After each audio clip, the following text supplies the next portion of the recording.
All right, people, this is a big one. This is one that a lot of us have been waiting for a long time. This is a super special, super late night live stream / podcast. I've got the best of the best here, my dream team, the people who have been waiting to recap this for weeks. We have finally hit it, the Better Call Saul series finale. This is a big one. This is I want to say this is like the first one that we've gotten to do on this channel since Silicon Valley. And like I said, this is a show that started off as a joke and ended up becoming one of the best and most watched TV shows of the last couple of years. I'm joined by my Talking Thrones co-host, Professor Pat, my co-host of a couple of different things, Eli Holicky, and frequent guest and beloved member of the Talking TV family, Sean of Math Teacher Movies, also co-host of the Guy at the Movies podcast. Gentlemen, are we ready to talk some Saul? Absolutely. All right, let's get to it. All of this and more tonight's episode of the Talking TV podcast.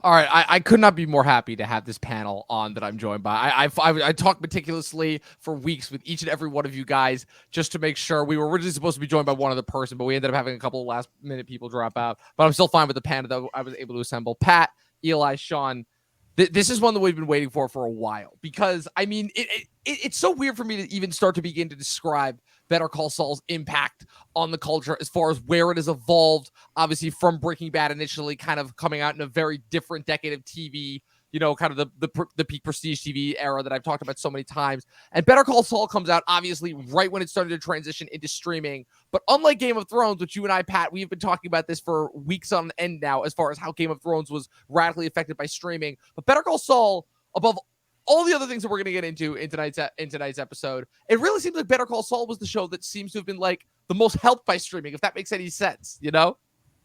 Hey, I think from last week's episode where, Kim confesses everything to this week's episode, I couldn't wait. So I ended up binging the first season and a half of the show from last week to this week because I had nothing to do. I wanted to watch this finale so bad. So what I will say is that there are a lot of episodes that are self-contained stories and really exciting, and then each one ends, leaving you wanting more. So I think it's the perfect combination of self-contained sort of episodes and, basically getting you excited about watching the next one.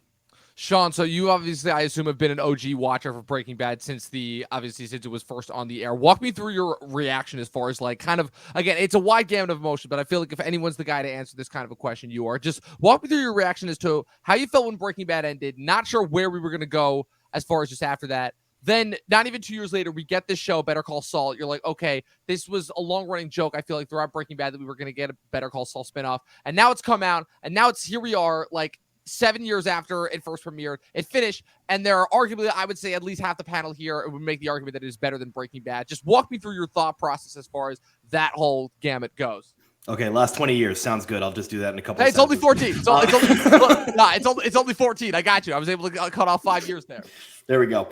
I mean, I will say that I was someone that like ignored Breaking Bad for like the first few seasons because I was just like, why is AMC doing a show? This doesn't make any sense. Like, this is the dad from Malcolm in the Middle. It seems strange. And so then, obviously, like you were saying, I watched it all on Netflix. And, like all of a sudden, like the ones I only watched live were the greatest, like last half of season of TV, which is season 5B, which was just like this incredible rush every single moment. And I remember when Better Call Saul came out, not only was it considered a joke, but I think it was originally going to be a comedy. I mean, this is the guy that is the comic relief. And so when it started to get marketed as a drama, people either didn't believe it or didn't believe of its genuine nature. And, a lot of people shied back from it, in that first season where it is just literally like a legal drama. And, it's tough to like, okay, so he's still being Saul. He's still being goofy. He's still being funny. But like he's got a lot of other obstacles where he is right now. And he's at the lowest of the low. And like, how do we handle this? And it just developed. And all of a sudden you get Mike Ehrmantraut right away. And it's like, okay, wait, he's the ticket taker. This is a strange moment here. And then it just grew.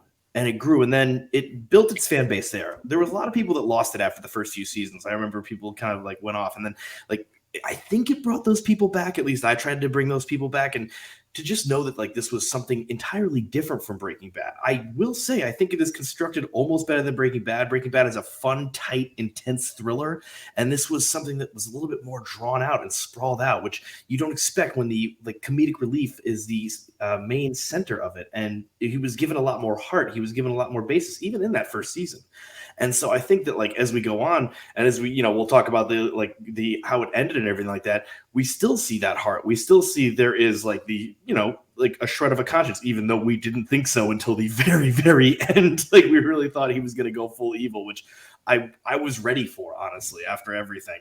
But you look at those like regrets, and he always has those like hanging over him. And oh man, what a time. What a time. Yeah. It's a rush of emotions, to say the least. Eli, you and I, among many of the shows that we've been geeking out over the last couple of months that we've known each other, I will say that this was kind of the one that somehow I'm like, okay, I didn't think it was going to be possible to top Barry, but somehow Better Call Saul, I feel like it's somehow top that. Is that you are the guy that has consistently been texting me every week, just being like, oh man, I've got some crazy theories. Oh man, I've got that. So first and foremost, what I just got to ask you this because I feel like you're the perfect person to answer this question. Did this episode satisfy just your wildest dreams as far as where this was going to go and more? Believe it or not, in the moment, I was kind of questioning a few scenes. Like I was just like, are they actually going to pull it off? I thought some of the flashbacks, I knew the direction they were taking. I was just like, is it fitting? But honestly, I think after that last scene, I did enjoy it. I think it was actually a pretty well thought out ending. Just the more that I think about it, I'm actually quite happy. I don't know what else to say. It's kind of got the post-series jitters right now, but well, yeah. Because among many other things that we're going to talk about on tonight's episode, the biggest thing, obviously, that I feel like is also the slightly most biggest comment that almost nobody is talking about just yet is it's like, wow, this is another TV show finale. And just that whole terminology in and of itself has garnered this whole legacy in and of itself, as far as we're coming off of 2 decades of almost every major season finale, feels like, with the exception of Breaking Bad being a disappointment. And now we're coming off of a whole other decade where it's like, okay, we were sort of started to get back on the right track, because it felt like there were a whole bunch of finales that came out between Lost and Game of Thrones in the 2010s where it's like, those were actually pretty good, but like they all just kind of flew under the radar. So that's a whole terminology in and of itself. So I feel like in order to kick off this episode, I just wanted to tell a little bit of a story as far as my watching experience of the finale, because it's really interesting as far as I feel like it harkens back to like certain watching experiences of old, where obviously, just because of the delightful how AMC has set up the streaming service and everything, I just got back from a long drive and I'm like, okay, I got to watch the episode. I just barely enough time to watch the episode. I go to sign into AMC. It's not letting me sign on. I'm like, oh crap. Well, this is not good. This is not helping at all. I need to get this done for the podcast. So I'm searching. Nothing's working. Finally, I text Eli. I'm like, can I get your AMC sign-in code? It doesn't work the first time. I try it again. It doesn't work the second time. The site crashes. I'm like, wonderful. Okay, so we're going through one of these again. Awesome. I feel like it's a comedy of errors. Finally, the site works. I sign in. I speed watch through the first half of the episode, and I catch up to the second half of the episode. And I could just say right off the bat, kind of, that I feel like the experience, as far as my willingness and my dedication to try and get through to this episode, obviously, besides just the further needs of needing to record it for the podcast, really did show a testament to, as far as like kind of how far I feel like just everyone's love of the show has come. Where if you think about it, kind of the special thing about the greater Albuquerque saga, television saga, is what I'm going to call it at this point. Obviously now with the conclusions of Breaking Bad, Better Call Saul, and then El Camino cushioned like right between them as well. It's like the fact that it is like kind of Gilligan has taken his initial story that, again, was, for lack of a better word, like an extension of a midlife crisis, and drawn it out into this massive, epic, sprawling saga that is ultimately on the level of some of like the biggest franchises that we have right now. Like this is not to underestimate, where I think it's safe to say that off the bat, this is top The Sopranos and Game of Thrones as far as being one of, if not the biggest shows. Like, as far as truly, if we're talking transcending the difference between like franchise saga and just television, like nothing else has come close. I feel like just on a technical level, on an acting level, on an aesthetic level, just from a pure storytelling standpoint itself. Like this is transcendent. I don't know. What are your guys' thoughts on that? Pat, we'll start with you. Hey, my experience with the finale was a lot smoother. I just, flipped on the TV and, it worked. Well, we can't all be so lucky. Look at Yeah, this guy so- with the cable. Yeah, I guess, go back to traditional methods of watching Exactly. things. And you just had to sit through the bad commercials. But the fact is, my first experience with Better Call Saul is that opening episode where I'm watching this thing and it's Saul as kind of a like relatively low end lawyer, and he's going into the skateboarding scheme, and Tuco's there, and I'm just like personally felt. It's like Wizard of Oz. Like Tuco's there, and whatever. But the fact is, The weirdest Wizard of Oz there. Man, and what Bob the Odenkirk's references. there, and these skateboarders are there. But like the first episode for me was it was like, wow, this is the Breaking Bad universe, but like a prequel with Saul, and I don't know what's going on, but it's like kind of a very rough version of Breaking Bad was my first impression in that opening episode, and I actually put off watching this show for probably the first season and said, hey, I'm just gonna binge it when it's done, and I think that lasted until the second season was done, and I binged the first two seasons, and probably that episode where Mike basically tells his stepdaughter about his son. It's like, oh man, these stories are amped, and this show is really pouring it on. So ever since that, I basically stuck with the show, and I think it delivers. I think Breaking Bad was the blueprint. A lot of great stuff. I also think there was some storylines that kind of took me out of it a little bit. But you take that Breaking Bad, 5 seasons of that, and you basically get to start over and make a brand new show.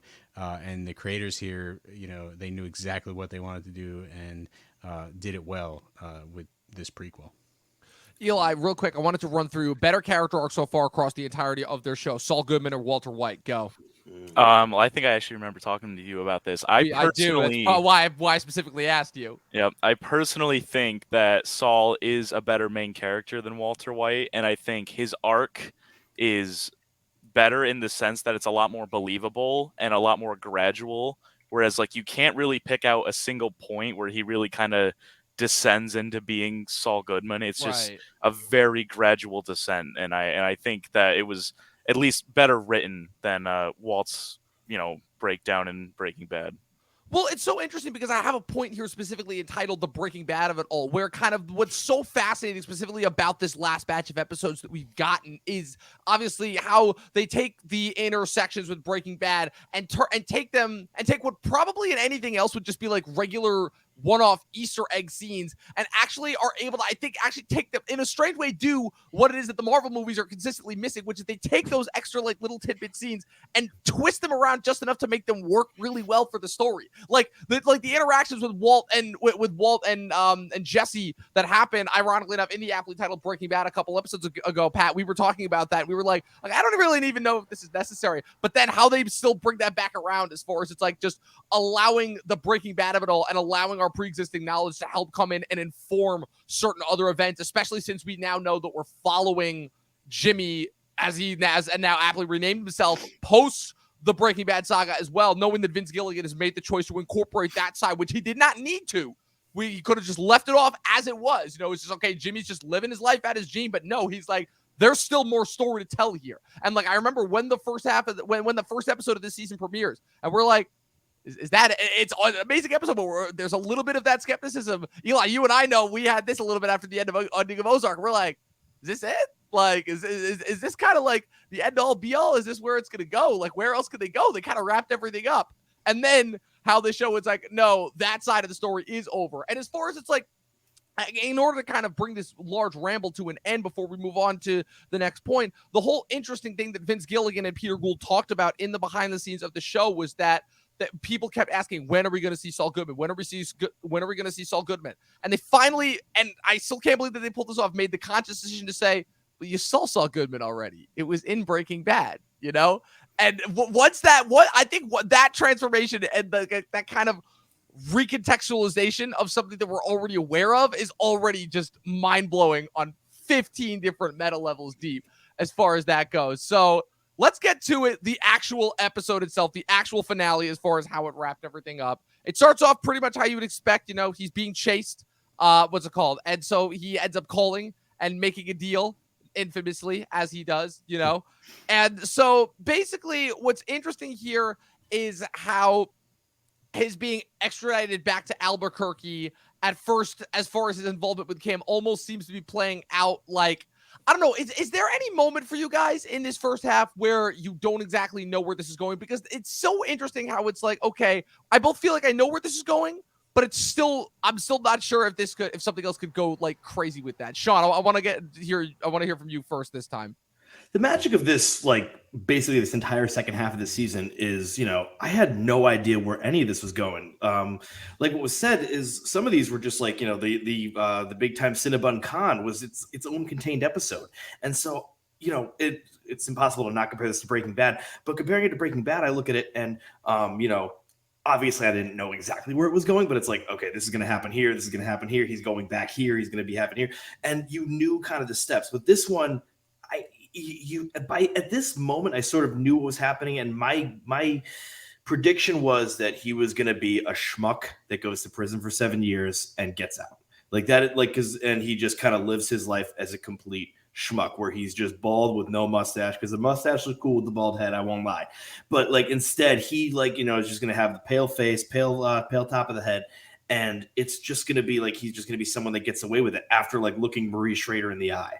And I think that like that redemption arc was kind of this final moment where he said, hey, listen, like I'm still Saul, and I guess I'm always going to be Saul. I'm always going to be slimy. I'm always going to be smarmy. I'm going to be like, already awesome and like, the king of the prison almost at this point.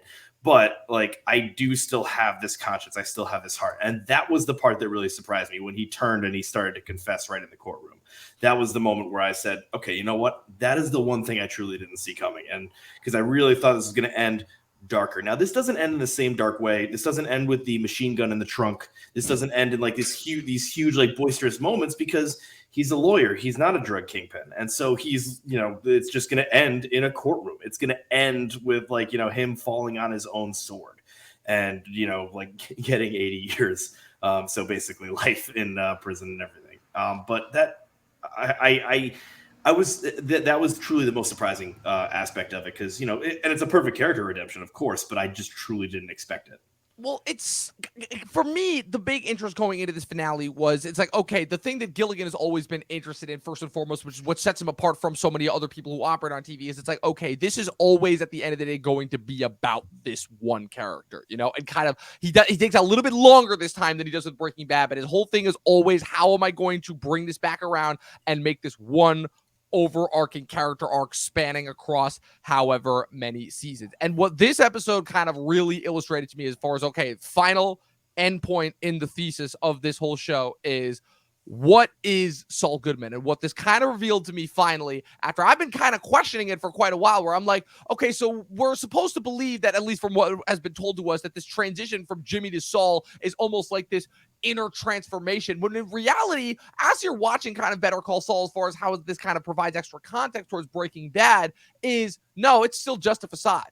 Like, the entirety of Saul Goodman is just a facade of Jimmy's kind of protective suit that he's garnered around himself in order to kind of protect him from just everything that he views has been trying to hurt him and keep him down his entire life. And this episode was the solidifying factor of that for me, where it's like, none of this stuff that he partook in, he ever really kind of believed in. And at the end of the day, it was always ultimately about the con, the grift, the thrill of the hunt, if anything, and kind of how that allure, that lifestyle is constantly something that was always going to be at odds line. So even though obviously it's the ultimate kind of questioning of character where it's going for here, whereas as opposed to Walter White, who we know obviously did these heinous things, because Walter White, it's the act of, okay, justifying hideous acts of just complete moral depravity with bare bone justifications. With Saul, it's almost like, man, that was kind of a fun ride, wasn't it? And at the end of the day, it's like, did I really do anything? If anything, I think a really interesting comparison to this as well is the Oceans 11 to 12 of it all. and hang with me for a second. So Ocean's 11 is basically a bare bone kind of heist. You're executing all the steps. They're getting everything done that you know of. Versus Ocean 12 is kind of more of like a con man's grift, you know? At the end of the day, it makes you almost question, like, what was it that you were watching, you know? It's kind of a similar thing here as well. I don't know, Eli, as far as when you think of, like, kind of what the end-all, be-all, end game of this final episode was, as far as just, like, when it started all those years ago and kind of us being introduced to Jimmy McGill as somebody who is constantly being kept down, but could potentially have some real potential if he thrives. Like, how do you think they did as far as just wrapping up that overall kind of introductory point? I think they hit it on the nail pretty good. I did really like what you said about how it kind of basically recontextualized his entire character, like, throughout Breaking Bad. Like, now we go and watch Breaking Bad, and I think for me, like, kind of where it clicks is like that scene, that first scene with Walt and Jesse in episode 11 of season 6, where Jesse asks him about Lalo, and you kind of see just like that dread all like kind of coming back into his eyes, and he's just like, you know, oh my god, like, but he pushes it down and just moves forward with the facade, and that's kind of what it's always been. He's like, he's always had those skeletons in his closet, and it just to make you like think about it in that way, I just didn't think it was possible. And for him to finally just kind of open up and just let it all out at the end there, I think was just an absolutely perfect way to wrap up his character and just the idea of like Saul Goodman. Pat, Saul Goodman, did Jimmy McGill actually become him, or was it just yet another facade? Well, you know, I think this is a very complex question to answer, and what I'm going to say here is that Better Call Saul, you know, took a character that was, you know, Saul Goodman, that's who he was in Breaking Bad, and Better Call Saul makes him a multiple personality head case, right? Because he was slipping Jimmy in the past. He's Jimmy McGill that's recovering from that. Then he kind of becomes Saul Goodman, but that's really just a means to an end to build his law practice. Then, you know, Howard gets shot and the whole thing with Lalo. And literally, we see the birth of Saul Goodman. And Saul Goodman is dealing with that guilt of getting Howard killed and basically breaking up with Kim. I think, you know, for the most part, he's truly Saul Goodman. You know, he doesn't care. He's willing to, you know, build this meth empire. He's doing it all for the money. He's his most greedy self as Saul Goodman throughout Breaking Bad. And yeah, it does reframe that character because, you know, we do see Saul, you know, relatively early on in this series. But that's really just, you know, him being Slippin' Jimmy. And I think Saul Goodman is when finally he has that sort of never ending fight with Kim, right? You know, like they're no longer together.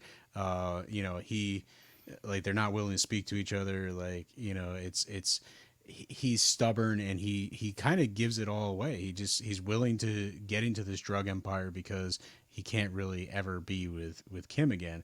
You know, watching the first season again, you know, there's the last episode when he hangs out with his pal Marco, and it was the best week of his life, right? You know, and Marco dies of a heart attack.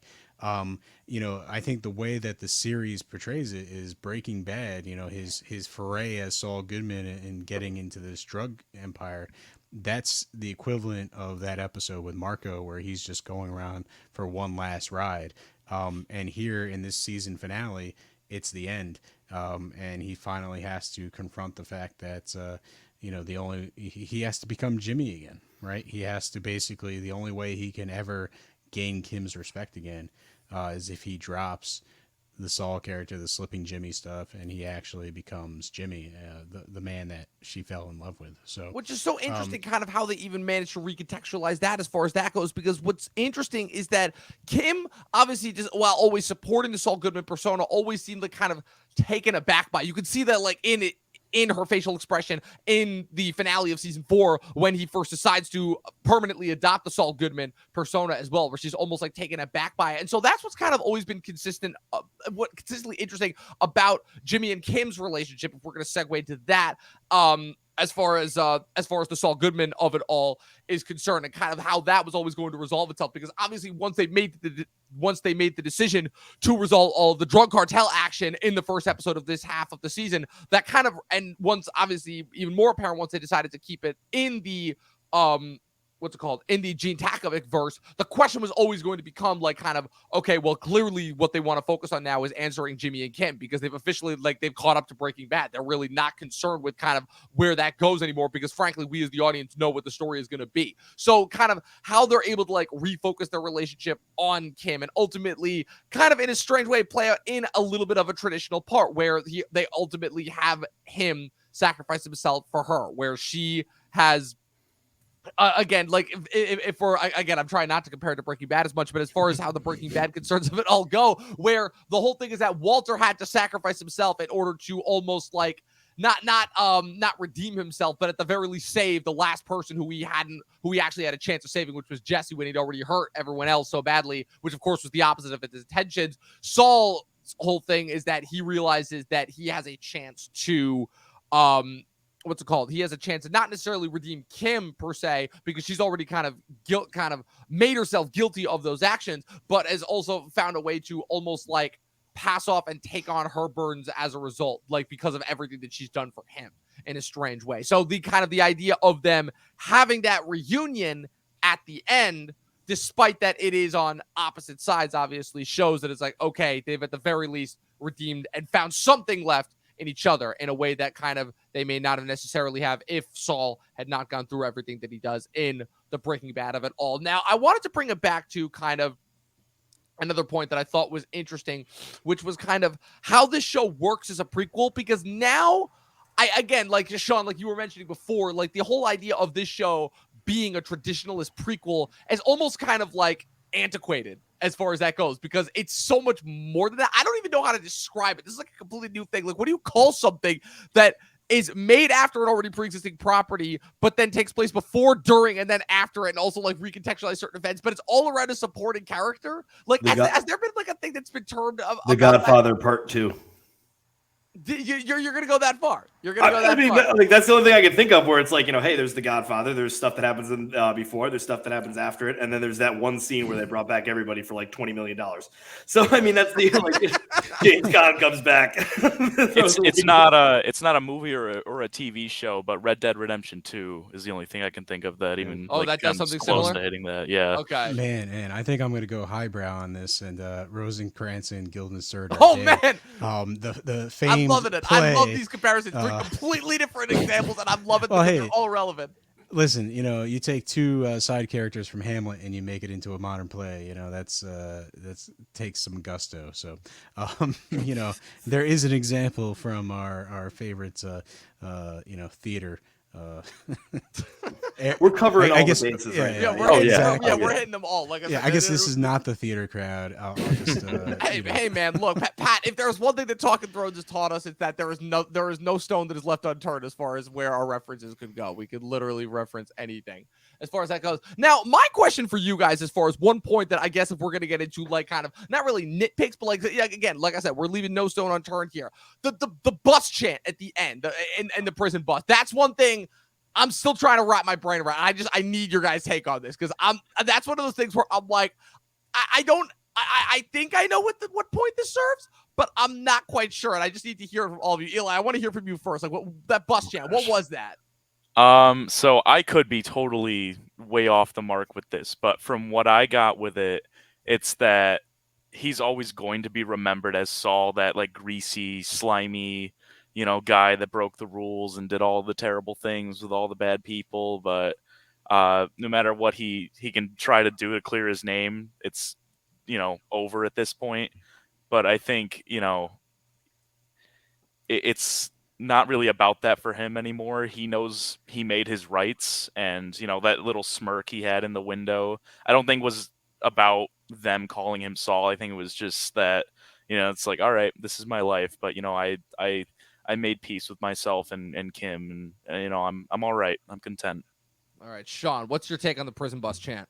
I honestly had flashbacks to The Fugitive, and I thought when they started stomping, they were going to stomp out the floor and escape for a second. I was truly wondering if they were going to rock the bus, and I said to myself, I was like, Okay, then the show's gonna have its action. Oh moment. man, it's so bad. Yeah, It's so it's my going to mind be hard immediately- to convince the feds it was the one-armed man after My he mind confessed exactly. in court. it immediately went to the Fast and Furious is the problem though. With Fast X, Yeah. I'm expecting like fast cars to drive up and knock the bus over. I'm expecting like something crazy to happen there. I'm like, I really don't know where this is going. I'm I so think- on edge. As much as I loved like the last few scenes and they were completely necessary, the scenes with Kim, I did expect it to cut to executive producer Vince Gilligan like right after his smile. And that would have been kind of a lovely ending because that's just like, that's the prison he's already made for himself. Right. It's this prison of like, okay, this is my reputation. This is who I am. I'm never going to escape it. Like I could never escape Slippin' Jimmy. I could never escape the name McGill. I could never escape like everyone's perception of me. And so pretty much it just became a situation where he's like, okay, so like, this is who I am. This is when I was perceived as the most powerful. He wasn't emotionally, he wasn't like spiritually or consciously or anything like that. He wasn't the most powerful but like, that was when he was perceived as the most powerful with his golden toilet and his millions of ties. And so like, he says like, all right, I still have that. And it's like, that's all I'm going to have for the rest of my life. And so it's just like, that was like kind of this, like, it was almost a redeeming moment, even though it is obviously quite sad. But like, then right after that, it's like, I got you, Saul, like with the bread, like the bread moment. And I just said, okay, so he's just beloved in there already. And, it's just, that's how it's going to be for him in there. Pat, what's your take on the prison bus chant before I'm going to move into some comments because I got some really good comments that are waiting here. I still think, for the most part, when he's slipping Jimmy McGill and kind of Saul Goodman, there's sort of a sense that, he is putting on a persona to really move his legal career forward. When Kim and him break up after the whole Lalo thing, and Howard Hamlin, I do think he becomes really this like obsessed, not willing to admit he's wrong version of Saul. And so when he finally confesses and he kind of brings himself back down to earth, right? And this is, I think, the beauty of this is that he's allowed to be a different version of Saul in Breaking Bad, because right here in this show, they show that during that period, he's really having some sort of fierce like game of chicken with Kim, over the course of 6 years, and the fact is, when he confesses in court, she's able to actually speak to him again because he's back and he's Jimmy. So on the prison bus, he's saying, hey, I'm Jimmy, and everyone knows him as Saul. And I think it's sort of brings us back, to who he was prior to when Lalo faithfully walked into the apartment that night with the candle and everything, and changed the two of their lives forever. So I think it's sort of like, what is it they say? One day they'll wake up and they'll totally forget that took place. Yep. I think this is sort of that moment where they're back to before, that fateful night. And, the fact that these people are recognizing him and he's going to be able to find a place within this prison that's truly himself. I think that was a great point that you brought up, is like, this is a prison of himself, and it's who he's always been, right? So, and that's established early on in the series, is that his brother Chuck is trying to get him to change who he is, and to a certain degree he kind of grows but never really changes who he is, and I think he comes and becomes at peace with who he is, and I think it's a great metaphor with the prison because he's trapped with who he is, and it's not all bad. Jimmy's whole entire struggle since minute one has constantly been trying to find approval from those who are ultimately never willing to give it to him. And what's so interesting about his conversations with Mike and Walt in the flashbacks here, as far as how they're he constantly talks about like time. There's this constant, obviously very obvious theme about time travel, which obviously is presented and very obviously stated as being a metaphor for wanting to undo certain things that happened in the past. Obviously Chuck in that scene is shown to be reading a copy of H.G. Wells' The Time Machine, and so there's this constant theme almost that travels through, as far as like Jimmy constantly trying to outrun from something. And if anything, the prison scene is kind of a coalition of it. He's finally, the thing that he's been running from so long has finally caught up with him. It's almost like you were saying, Pat, this kind of merging of identities. How again he's constructed this Saul Goodman kind of persona as a way to hide from everything. And now obviously that it has kind of been brought back and kind of forced back on him. He's kind of like embraced it as his new way of kind of, since that allows him to be with Kim and such. I wanted to get to some of these comments because I feel like, man, no, I will admit, normally I've been kind of slacking in the comments for the live streams a little bit, but this is the most amount of comments we have had for one of these in a long time. So question that actually comes from the specific chat, where I'm actually going to save that for in a little bit. So from Nestor Perena, it felt real. The ending felt real. No need for fireworks in parentheses guns to make it shocking. It didn't need that. The fact they went for something dramatic is appreciated. It's the vibe of the show. Also from Wholesome Jeff, Jimmy was the man of the criminals. They know him and love him. He wasn't a criminal lawyer. He's a criminal, all caps lawyer. He's always been one of them. He also said, haha, I definitely got that moment with the fugitive too. But this one question from Alvaro Ronaldo probably hit me the hardest as far as that goes, which is, do you guys think that his ending was deserved? Because that's an interesting question as far as obviously what the characters actually get versus what they quote unquote deserve, which obviously all is in the eye of the beholder. So I'm going to start with Eli. Eli, do you think his ending was deserved, quote unquote? Well, I feel like in a way, yeah. I feel like part of Chuck was right, where at the end of the day, he was slipping Jimmy with a law degree.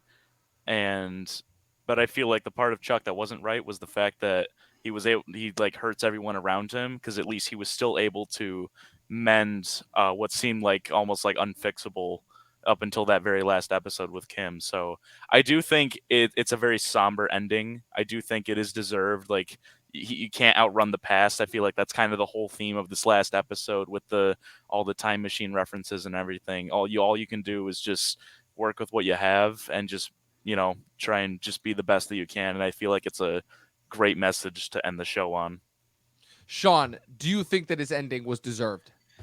He had millions of dollars stashed away so that he could like disappear forever. So pretty much he knew whatever he was doing during Breaking Bad, he would be going to jail for a very long time for. So, he had that awareness. He was ready for that. Now, yes, he didn't shoot Hank. He didn't shoot Gomi, but like it was one of the it was one of the things where I thought about it. It's like, I don't even care. I don't think it's up to me because it's what he feels he deserves.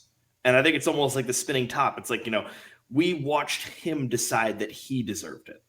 And that's where like the magic lied in with this character and like basically the storytelling of it.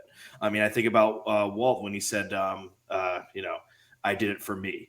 That was the most satisfying line reading. And oh man, I like that. And so like this same like this scene where he finally confesses it, and he's like not nervous, he's not angry, he's not even emotional. He's just like ready to go. Like he's not even like relieved. He's just like, okay, this is why I did this. Like I'm done with this. And so he knows he deserves it. And that's where I like felt like a chill almost. Interesting. Pat, do you think that his ending was deserved? Hey, listen, I want to just say that Breaking Bad episode, what was it, 2 episodes ago? I asked Dom, I was like, why'd they even have to have Aaron Paul and Walter, in this episode, or Brian, I should say. I should use the actor's name since I started with Aaron. But, it was basically like, it was like fan service, and that's all I saw it as, and I enjoyed everything else around the episode. Like, it was cool to see like maybe a different take, but and then when Aaron shows up outside his office during the divorce papers thing, it was cool to sort of have a little bit of that fan service from Breaking Bad come in. But I didn't necessarily see it as necessary until tonight when he's sitting there confronting Hank's wife and saying like, I was introduced to Walter White in front of a grave that was meant for me. And it's like, wow, it's like they went out of their way to, talk about Breaking Bad and pay fan service. And, that's what you thought they were doing. And, obviously they snuck in, at least on me, this awesome, moment for the finale where it's his way of getting out of, his crimes and getting it negotiated down to 7 years. So I thought that was really clever. I thought it was kind of one way that blindsided me. And in terms of the ending of the show, and him sort of getting what he deserved, like, it's ultimately, this is how it ends for Slip and Jimmy. This is how it always has ended for him. And the bigger the scope of his crime, the bigger the punishment was going to be. So like the first, major thing, what was it? This Chicago moon pie. Yep. That's what got him at the start of the series. Basically living near Chuck and sort of dealing with getting his law degree from the University of Samoa or whatever it is. And that kind of is the whole thrust of this series. And because of his, dealings in Breaking Bad, well, now it got him 86 years. So he is the same person that he's always been. And, I think he knows more about himself, and I think he probably wished that he learned it sooner. But the main thing is, I think he has come to peace, and I think Kim has come to peace with everything that's happened, and I think that is what matters to him most. My whole thing with it, as far as that goes, and those are all great takes, by the way. My other, I think that of all of those, I'm tempted to agree the most with Sean. Where as far as it's like, it's not necessarily what it is that he deserved. It was more so just a matter of like kind of what was always going to happen to him. And so for me, kind of the area of interest comes down to whether or not like kind of if he had ever like chosen to do anything, whether he was like obviously whether he was always destined to like kind of stay in Omaha as Gene, or whether there was always a kind of some part of him that knew he was going to find his way back to Albuquerque. Famously, obviously, I'm wondering if behind the scenes, obviously the death of Robert Forster factored into this. Robert Forster, who famously played the vacuum salesman, famously one of his last roles before he passed was in El Camino when he was able to help Jesse escape. And the fact that kind of Saul, but what's interesting about that, as far as like kind of how that death factors in, is there was always kind of the underlying thing of when he called him earlier on in the show in order to try and escape. And he even tells him, is like, oh, something tells me that you've done this before, but also something tells me that I don't know if I'd be able to help you this time, even if I wanted to. I thought that was really interesting. And if anything, that was kind of, and all like kind of the random cut-tos of Gene throughout the show have kind of always been this random foreboding thing that despite all of his actions, he was always kind of going to end up where he wanted to be, whether he realized it or not. And so the kind of the idea of him deserving it, it's like I said, it's kind of how it's represented on both sides, where now this is allowing him to find peace both as Jimmy and as Saul in a way that he previously never could have. He needed Saul in order to initially get away from Jimmy, because he was just finding no peace there, and his life was just constant pain and misery from both Chuck and from all the higher-ups that never took him seriously, both because of his earlier criminal days and then not. And then he needed, obviously, the resolution in order to make sure that his time in Breaking Bad and then suffering as Gene afterwards in Omaha, which almost acted like a purgatory, which in some senses can be worse than hell, was, like, worth it. And it's showing that even though he's in jail, it's ultimately the jail of his own making, where everybody seems to be on his side. Everybody seems to admire him. Everybody seems like he has finally gained the respect and admiration that he has hungered for so long, ultimately. And that's and obviously getting back some semblance of whatever will happen with Kim after the fact, making peace with her, whatever that is as a result. And also how they're kind of able to like have that last little mutual explain, that last bit of feeding off of each other, if you will, that kind of made their relationship so interesting in the first place, where it's like, oh, so you got him down to 7 years. It's like, who knows, with good behavior, I might get who knows what could happen, kind of always leaving that extra note as far as like, okay, like the con is always going to be out there. It doesn't matter if it's Jimmy, if it's Saul, if it's Gene, like the con, the hunt, the next thing is always around the corner, And like I said, all I'm going to say is that, Sean, I definitely think you hit the nail on the head the hardest as far as that goes.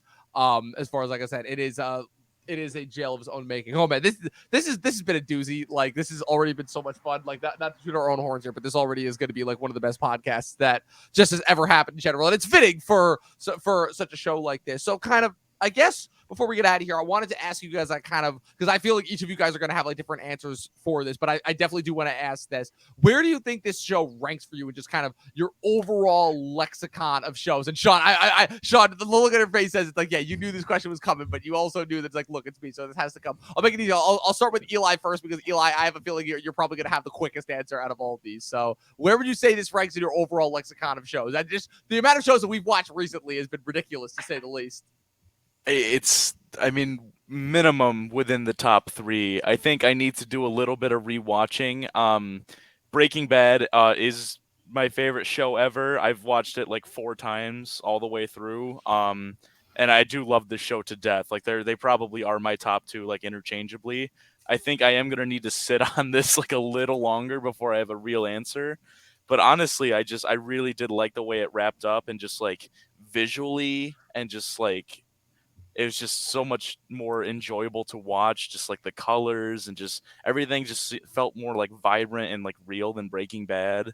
And it wasn't really about the action or anything. Just as like a story, I just really loved what they did with him. So oh my gosh, I feel like it's like betraying like a long-term girlfriend or something by saying this, but I think I do give the edge to Saul, and it might be my best, like my favorite show ever. I don't This know. comment that we just got in is so ridiculous. I just have to read it out because it's right from now. My God, it should have ended with Kim banging Jesse Pinkman. I mean, that's it. I mean, if that had happened, I feel like we would be talking about the show in an entirely. I feel like you weren't Oh, yeah. really watching the show if you thought that should be the ending. Oh man, it says I actually don't think the show ended there. I'm like, yeah, you're right. I think it actually would have kept going. Who knows? Or would have been like some even more crazy stuff. Sean, for you, where does this rank in your overall lexicon of shows? I mean, that's like, for me, I always think that's an impossible question. I'm so bad at like ranking shows and like saying what a favorite show is and a favorite movie is and everything like that. I mean, this doesn't have really a flaw. I remember like being worried about like season 6A, and I'm like, okay, all of this was just like a prank that went wrong, and then it actually tied up perfectly, so it all worked out great. I mean, as a complete product, this is in my top 10. I don't know what my top 10 is, but like I'd imagine I'd put this in the list there.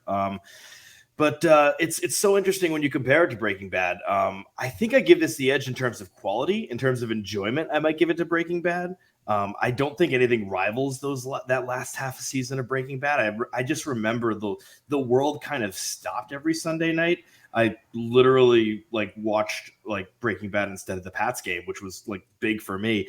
And so like it was one of those moments where I just said like each one was just this thrill. And when you saw executive producer Vince Gilligan, you were just pissed off beyond all belief because you're like, damn it, this is like ending right in the middle of something. And so I think that like Better Call Saul was this much more toned down, much more interesting character study. And it really like laid out the places very well. And so like in terms of a story quality, it was just beautiful. Oh man, lovely. Absolutely, Pat. And you've watched. I think it's hard to suffice to say, but I think Pat may have watched more TV than all of us here. Pat, where would you say this? Just because of all the Star Trek that you've watched. I don't know if that's true. And yeah, call me out for watching Star Trek shows. But hey, man, look, it's not a bad thing. It's not a bad thing. I know you've watched all of the. I know you've watched every single one of them, except for maybe the new ones. So, Pat, where would you say this ranks in your overall lexicon of shows? You know, I'm someone that doesn't necessarily do the top 5 or the top 10 really well. It's like. There's shows that are perfect. There's shows that are great. There are shows that are okay, and I sort of lump them more into buckets. And I'm going to go ahead and say this is in the great bucket. It's up there. It's a show that everybody should watch. I think there's people I've talked to where. It's like, oh, I did Breaking Bad. I've done that. I don't need to go watch Better Call Saul. And it's like, no, like forget Breaking Bad. Better Call Saul is that great show. Breaking Bad is, a good show, but it's not Better Call Saul. And I think this is just a really solid show. I also want to answer one of the questions in the chat. Oakley. Yes. Right, Saul, this whole thing where he's, getting redemption, and he's negotiating down the 7 years, and essentially, takes 86, and he's reconciling with Kim and everything. He has the foresight, right, to basically hire Oakley because he would do it, but in the end, for all that stuff that he confronted him with in the early seasons, he gets the last laugh on this prosecutor that started his lawyer career as a thorn in his side. So I think the phone call, right, between Kim and Saul, where it's like we're both smarter to throw our lives away. I like how Oakley represented, his intelligence and his ability to really comprehend and control the situation, because he kind of manipulated this guy into that position, knowing what he would have done. So, it's that level of detail that I think makes this show stand out as one of the best. 100%. We always love shows that, again, like we've talked about, nonstop, Pat. Again, that very novelistic structure. We like when kind of there are all of these little pieces that are placed that are eventually paid off over a long period of time. And I feel like that's something that, again, a lot of people who love to watch these types of shows have in common. Man, this Now My God guy is going off in the chat right now. I just have to read some of these comments that he's put out because they are actually hilarious. Kim and Saul have to have something cooked up. Like, I don't think Kim and Saul would have ended it right there. I mean, it's Kim and Saul, and they are still madly in love with each other. No way they can't figure out a way to get Saul out of jail early. I mean, like I said, it's one of those things where, to me, some of the best shows, the kind of leaving it open to interpretation, could sometimes refer to some of the better endings as well. Although, hey, I would still watch the graphic novel, right? Exactly. There's the graphic novel. There's always, hey, Better Call Saul, the video game. I'd be down to watch that. Yeah, if you think Vince is done, yeah.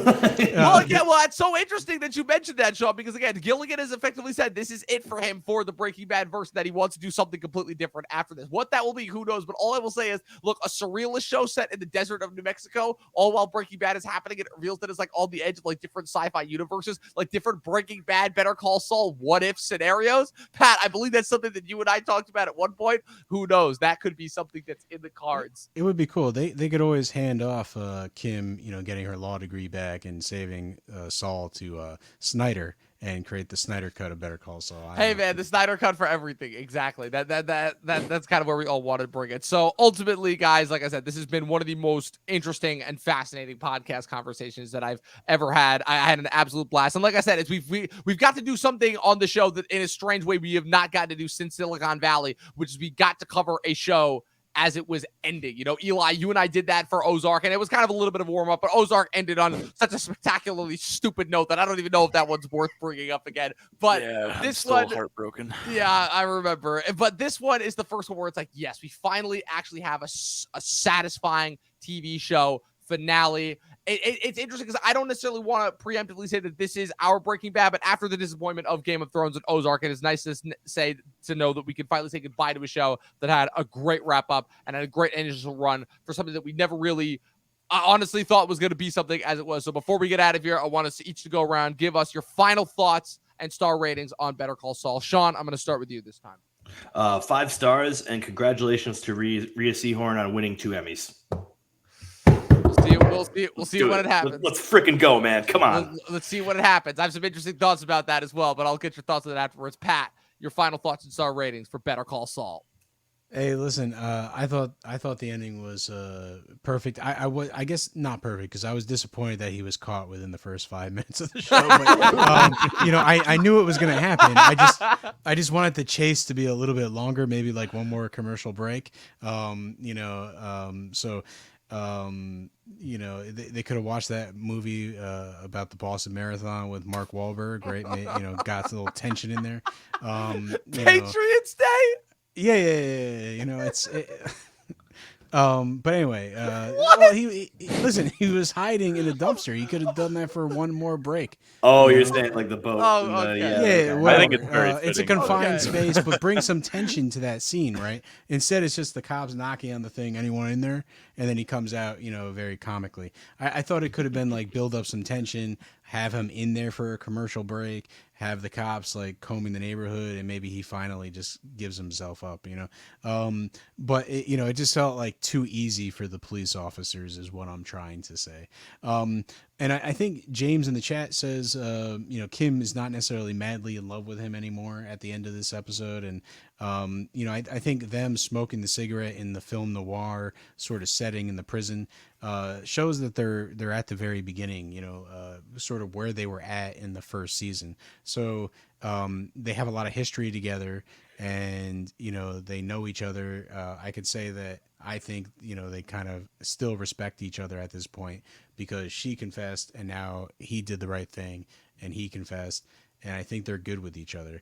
Love, was that ever really necessarily a thing? Like, yeah, sure, they got married and whatnot, but that marriage fell apart. So I think, the fact is they're on, at least an equal level to where they were at the beginning of the show. And, I think the fact that it kind of comes full circle, except for, him in prison, I think is really brilliant. I think the ending here is just satisfies me as a viewer.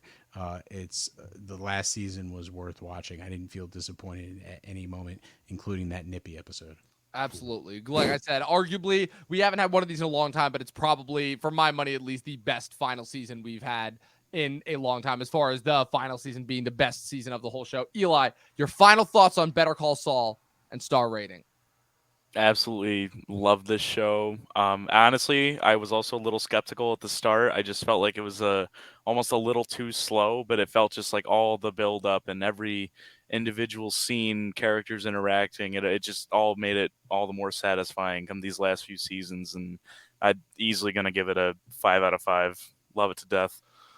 Here's what I'll say in my conclusion on Better Call Saul. It is a show that I was not expecting to love, and a show that I thought was not going to be a gimmick, but I thought was going to kind of reduce something that I thought was beyond spectacular to something that was kind of average. And well, I will still say that I am, even after as the high moments of this show and as high as they were, is that even though I'm still very much in the Breaking Bad is better camp, I could definitely say that what Saul has kind of contributed to the pop culture lexicon is something that is truly different and unique, in the sense of where I have never seen anything like this before, as far as taking a side character and finally giving him a spin-off, prequel, whatever you want to call this, something that not only seeks to kind of add further context to something that you thought you were already familiar with, but also recontextualizing certain events and almost crafting like a secondary story onto the story. That's kind of where I'll always kind of hold Better Call Saul in my mind, and that's kind of what's always going to rise it up for me above kind of some of the other more average shows that we get now. Like I said, it was an absolutely spectacular finale, gave us everything that we possibly could have wanted, didn't go the generic route, but like I said, it was Vince Gilligan, so I was never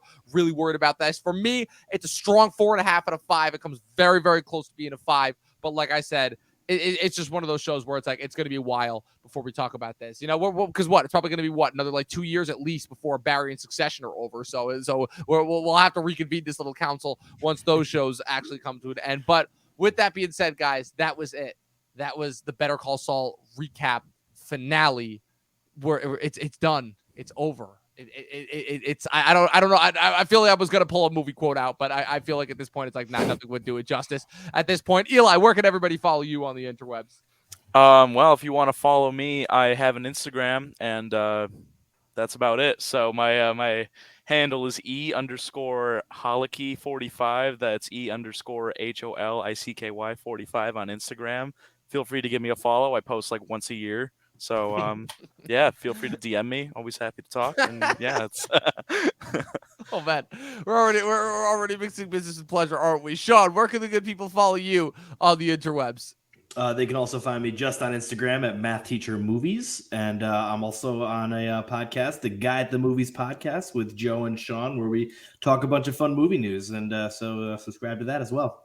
Absolutely. Pat, where can the good people follow you on the interwebs? Besides co-hosting Talking Thrones with me. Yeah, I'm Talking Thrones. What do we release it every Friday, I think? Yep. You know, so hey, go ahead and listen to those episodes if you're interested in analyzing the show Game of Thrones.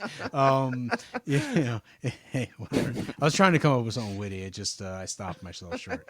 And then on Instagram at Patrick W Huber HUBER, I post some random shenanigans.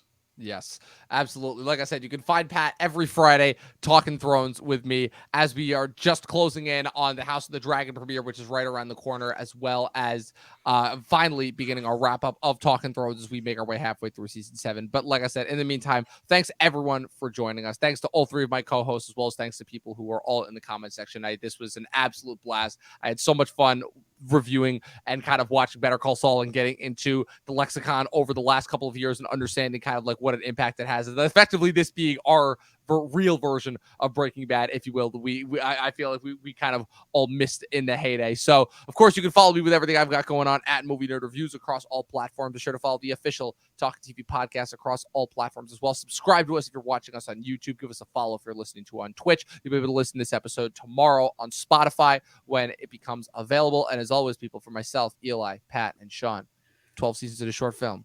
Watch more fucking movies. Eat more Cinnabons. Saul Gone.